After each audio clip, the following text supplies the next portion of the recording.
അല്ല ഞാനങ്ങനെ ഇത് ഒരു ഹ്യൂമർ വേണം അടുത്ത് അങ്ങനെയൊന്നും അങ്ങനെ ഒരു പ്രീ പ്ലാനൊന്നും എനിക്കില്ല. എൻ്റെ അടുത്ത് ഇപ്പോൾ പല കെയർ ഓഫിലായിട്ട് ഇഷ്ടംപോലെ കഥകൾ പറയാനായിട്ട് ചിലപ്പോൾ റൈറ്റേഴ്സ് ആയിരിക്കാം, അല്ലെങ്കിൽ സ്ക്രിപ്റ്റ് റൈറ്റേഴ്സ് ആയിരിക്കാം, ചിലപ്പോൾ ഡയറക്ടേഴ്സ് ആയിരിക്കാം, എന്നെ അപ്രോച്ച് ചെയ്യാറുണ്ട്, എൻ്റെ അടുത്ത് പറയാറുണ്ട്.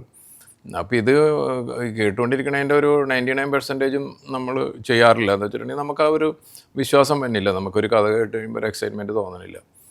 അപ്പോൾ നമുക്ക് ഇഷ്ടപ്പെടുന്ന ഏത് ജോർണറിലുള്ളതാണെന്ന് അറിയാൻ പറ്റില്ല നാളെ. അപ്പോൾ അത് ചിലപ്പോൾ ഈ പറയണ ഹ്യൂമർ ആയിരിക്കാം, അല്ലെന്നെങ്കിൽ ഒരു സീരിയസ് ആയിരിക്കാം, വേറെ അങ്ങനത്തെ ആയിരിക്കാം. അതൊന്നുമില്ല, ആകെ നോക്കണത് നമുക്കിഷ്ടപ്പെട്ട. അപ്പോൾ അത് ഇങ്ങനെ സിനിമ ആയി കഴിഞ്ഞിട്ടുണ്ടെങ്കിൽ ജനങ്ങളിലോട്ട് എങ്ങനെ എത്തും ആ രീതിയിൽ. അല്ലെങ്കിൽ നാളെ ഞാനൊരു പ്രേക്ഷകനായിട്ട് തിയേറ്ററിൽ പോയി കഴിഞ്ഞിട്ടുണ്ടെങ്കിൽ സിനിമ ഉണ്ട് എനിക്ക് ഇഷ്ടപ്പെടും. പിന്നെ ഇതിലിവർ പറയുന്ന ആർട്ടിസ്റ്റുകളും ടെക്നീഷ്യനൊക്കെ വെച്ച് കഴിഞ്ഞിട്ടുണ്ടെങ്കിൽ നമുക്ക് OTT സാറ്റലൈറ്റോട്ട് പോയി കഴിഞ്ഞാൽ ഒരു ബിസിനസ്സിന് സാധ്യത ഉണ്ട്. നാളെ സിനിമയെല്ലാം പോസ്റ്റ് പ്രൊഡക്ഷൻ കഴിഞ്ഞിട്ടുണ്ടെങ്കിൽ ഇതിനെ മാർക്കറ്റ് ചെയ്ത് കഴിഞ്ഞിട്ടുണ്ടെങ്കിൽ ജനങ്ങളിലോട്ട് കൊണ്ടുപോകാൻ പറ്റിയ ആ സിനിമക്കൊരു വലിപ്പം ഉണ്ടാവും. വലിപ്പം മീൻസ് ബഡ്ജറ്റ് വൈസ് അല്ല, അല്ലാതെ തന്നെ എന്തെങ്കിലും കാണിക്കാനായിട്ടുള്ളതുണ്ട്. ഇങ്ങനെ കുറച്ച് കാര്യങ്ങളൊക്കെയാണ് ഞാൻ നോക്കണം സാധാരണ ഇതിൽ.